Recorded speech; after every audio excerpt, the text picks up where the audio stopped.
एक सेठ जी को पता लगा कि मैंने जो कमाया है वो सब यहीं रह जाना है, तो उन्होंने घोषणा कराई कि कोई ऐसा व्यक्ति जो ये बताए मैंने इतना कमाया, यदि सब यहीं रह जाएगा तो मतलब क्या। मैं चाहता हूं कि जितना कमाया हूं मेरे संग जाए, तो जो मेरे संग ले जाने की व्यवस्था कराएगा मैं उसे धन बहुत सारा इनाम दूंगा।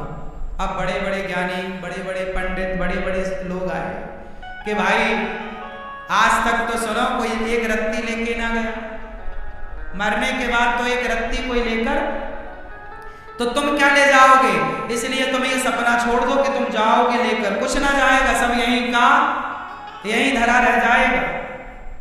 उस आदमी ने जिद पकड़ ली ना, आप बताओ कि ये कैसे जाएगा।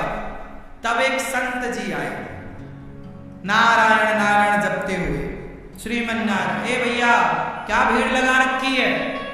राजा वो सेठ बोला, महाराज मैंने इतना कमाया है, इतना धन दौलत जुटाया, और ये सारे लोग कह रहे हैं कि तेरा यहीं छूट जाएगा। अरे मैंने यहां छोड़ने के लिए कमाया है क्या, ऐसा बताओ कि मैं ले जाऊं। संत जी बोले, अभी बताता हूं, सुन।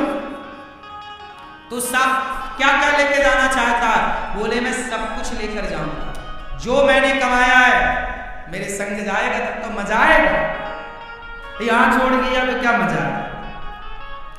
तो संत जी बोले, फिर सुन, ये 100 रुपया है।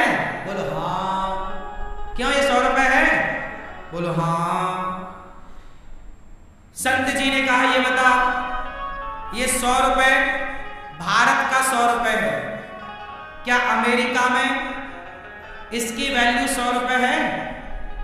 बोलो, क्या अमेरिका में इसकी वैल्यू 100 रुपए है। तो कितनी है। ये रुपया, यहां रुपया है 100, अमेरिका में ये रुपया ना चलेगा, वहां डॉलर चलता। तो क्या करें, इस रुपया को जमा करो और वहां की करेंसी लो, वहां का डॉलर लो, जो वहां चलता है लो। संत जी ने कहा, सेठ जी जब भारत का रुपया भारत के बाहर नहीं चलता, तो भारत की संपत्ति भारत के बाहर ईश्वर के घर कैसे चलेगी। और सुन, तू ले जाना चाहता है तो चलेगी, जाएगी, पर कैसे। जैसे रुपए को हमने डॉलर में कन्वर्ट कराया, रुपए को किस में कन्वर्ट कराया, डॉलर में, उसी तरह तू अपनी जितनी दौलत लेकर जाना चाहता है उस संपत्ति को पुण्य में कन्वर्ट करा ले, पुण्य में लगा। जब तू अपनी दौलत किसी भूखे के भोजन में, भूखे की भूख मिटाने, प्यासे की प्यास मिटाने, किसी बेसहारा को सहारा देने, किसी के सिर पे छाया नहीं तो छाया देने में, जब तू सेवा में सब खर्च करेगा तो जितना तूने खर्च किया है उस सब का सब उससे बढ़कर तुझे वहां प्राप्त होगा, वो तेरे संग चलेगा, वो तेरे संग चलेगा। तो आप लोग भी कुछ धन दौलत, कुछ संपत्ति संग ले जाना चाहते हो तो आप भी कुछ पुण्य कर लो, क्योंकि पुण्य ही संग जाएगा। धनानि भूमौ पशवश्च गोष्ठे नारी गृहद्वारी जना श्मशाने देहश्चितायां परलोक मार्गे धर्मानुगो गच्छति जीवयेका। चलो बताओ, रुपया पैसा कहां तक साथ देता है। बोलो मेरी मां, जीते जी तक, जिंदा हो तो रुपया पैसा साथ दे सकता है। अच्छा, पत्नी कहां तक साथ देती है। बोलो कहां, द्वार तक। धनानि भूमौ, धन संसार तक। पशवश्च गोष्ठे, पशु पक्षी गौशाला घुड़शाला तक साथ देंगे। नारी गृहद्वारी, नारी दरवाजे तक साथ देगी। नारी गृहद्वारी, जनः श्मशाने, लोग शमशान तक साथ देंगे। देहश्चितायां, ये शरीर चिता तक साथ देगा। ये शरीर कब तक रहेगा, चिता तक, और चिता पे जल जाएगा तो शरीर भी साथ नहीं देगा।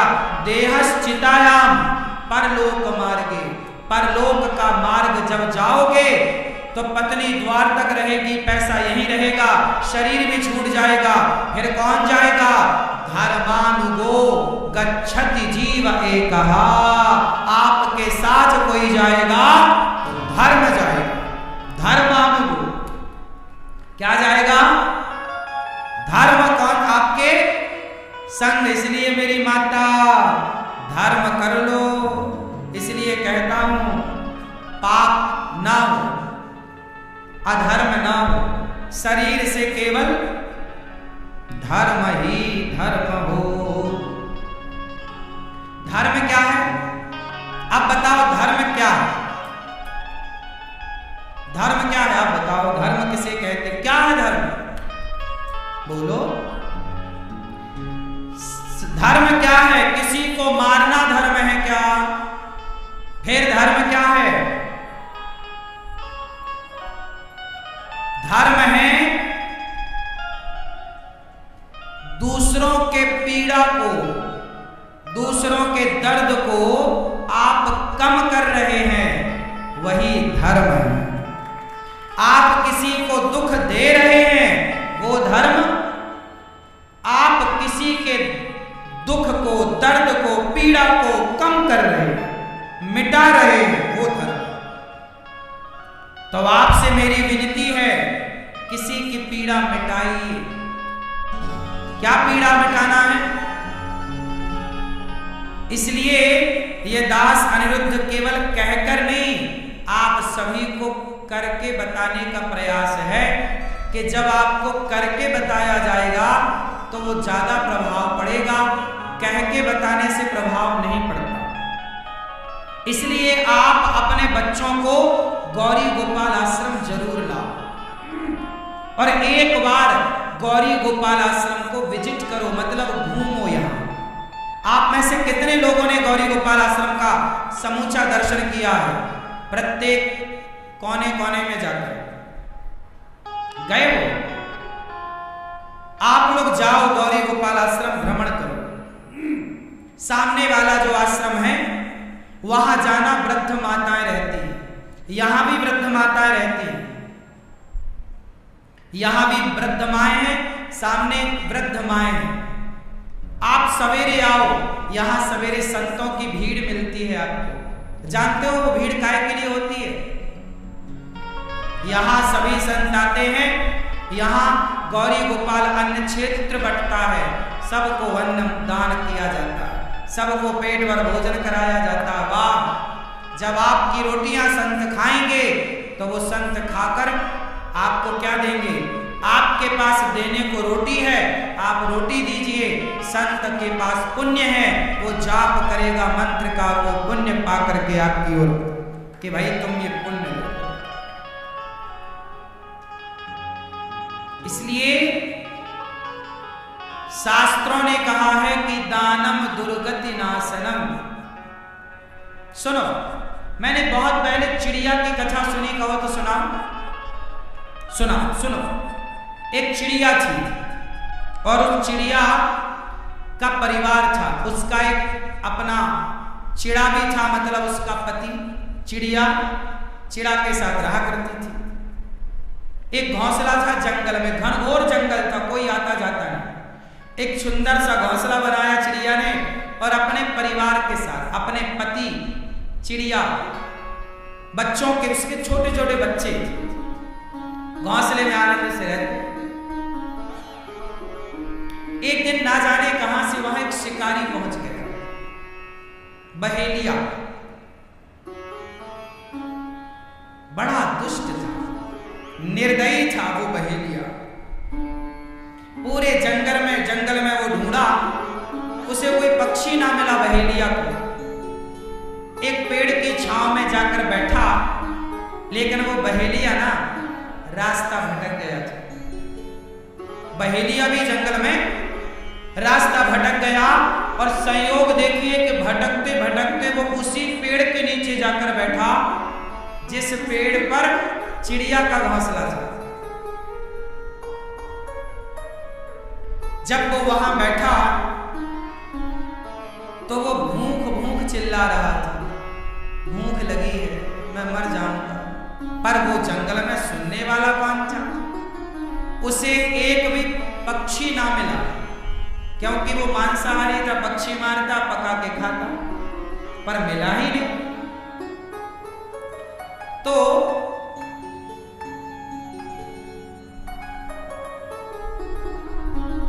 उस आदमी ने, जो बहेलिया था, जैसे तैसे उसने लकड़ियां समेटी और वहां पर आग लगाना चाहता था। अचानक पानी बरसने लगा, और जब पानी बरसा तो सारी लकड़ियां हो गई गीली। अब आग ना लगे। वो ठिठुर रहा है, रास्ता भटक चुका था, ठिठुर रहा था। तो चिड़िया बैठी डाल पर अपने पति से कह रही है, सुनो, देखो ये अपने द्वारे आया है, ये अपनी छाया में है, और ये ठिठुर रहा, आग लगाने जा रहा है, लग ही नहीं रही, सारी लकड़ियां गीली, सारी घास गीली। चिड़िया बोली, अपन अपना घोंसला इसको दे देते। तो चिड़िया ने अपने बच्चों को डाल पर बिठाया और अपने घोंसले को कुतर दिया अपनी चोंच से। तो उसका घोंसला टूटा और नीचे आया। बहेलिया देख के बड़ा खुश, ऊपर देखा तो चिड़िया बैठी, और इसने घोंसला पाया सूखा, तो तुरंत उसमें आग लगाई। उसके माध्यम से उस लकड़ियों में अब धीरे धीरे आग लग गई, और आग लगी तो उसका सर्दी दूर हुई, जान में जान आई। पानी बरस गया था, तो पानी पीने का बंदोबस्त तो था, वो पानी पी लिया, पर भूख लगी। कोई अब दूर दूर तक पक्षी नजर नहीं आ रहा है, पर उसी पेड़ पर चिड़िया बैठी है, उसके बच्चे बैठे हैं और उसका पति।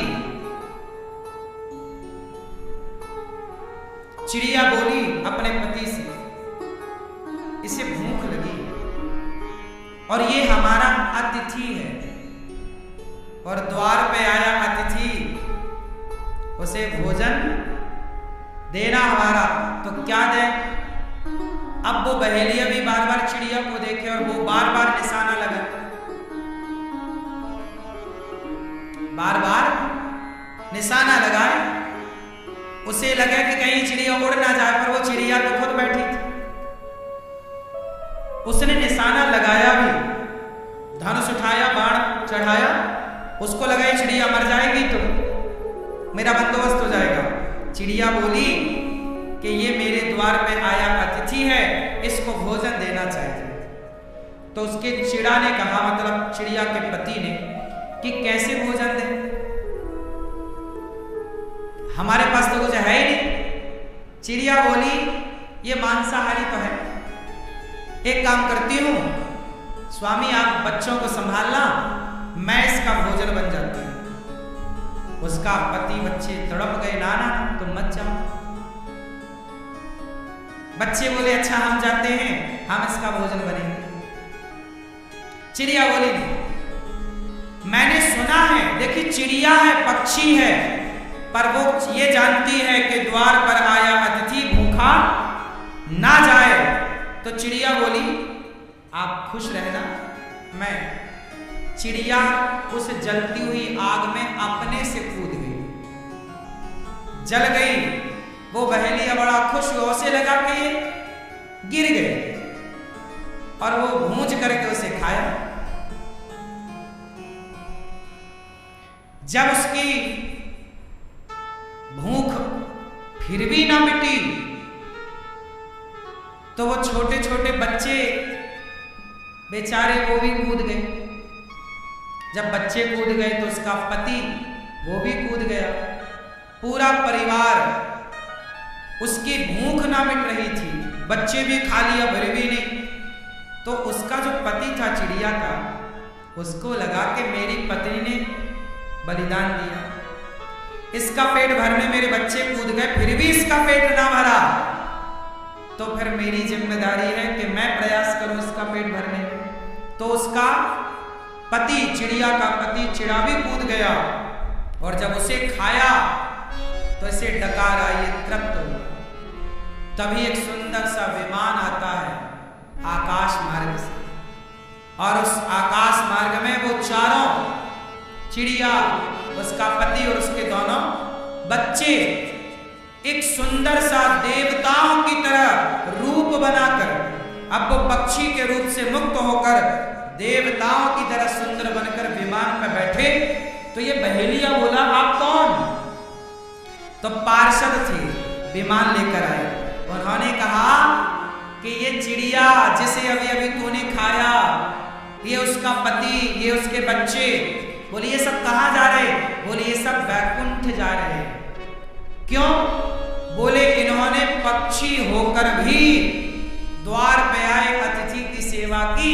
जब ये किसी का पेट भरते हैं, तुम पापी हो, तुम तो पापी हो, तुमने हत्या करके जीवों को खाते थे तो तुम पापी हो, पर भले पापी हो। पर चिड़िया ने तो अपना धर्म निभाया, उसका धर्म है, मेरा धर्म है कि मेरे द्वार पर जो आएगा भोजन कराऊंगा। अब वो पापी है कि पुण्यात्मा, ये भगवान जाने। मेरा तो धर्म है भोजन कराना। तो इन्होंने जब अतिथि का धर्म पूरा किया, गृहस्थ खा, तो देखो बिना जप तप के ये आज भगवान के धाम को दिव्य शरीर पाकर जा रहे हैं।